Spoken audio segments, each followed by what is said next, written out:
Isn't it interesting that in today's world, humanity has been conditioned to run away from silence?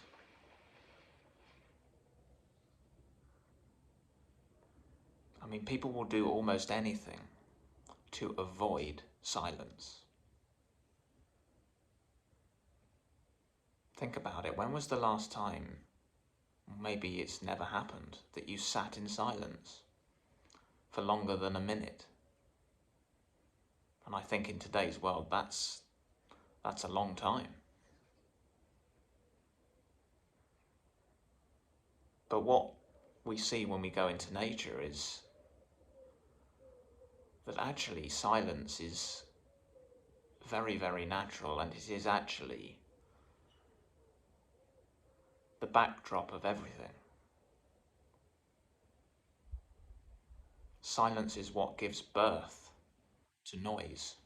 And when I say noise, I don't just mean sound, I mean all phenomena. And those phenomena then sink back into the silence, into stillness, into nothingness.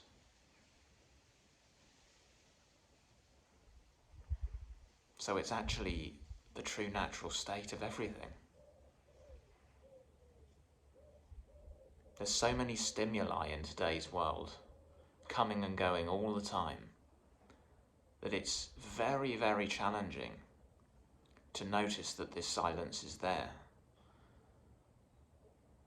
But in nature it's much more noticeable, and that's why people feel very peaceful when they have a walk in nature, because it's easier to notice the silence that's there. And it's always been there, it doesn't go anywhere. It's just that the intensity of the coming and going of phenomena is much more extreme in most other settings. In nature, there's much more space in between them.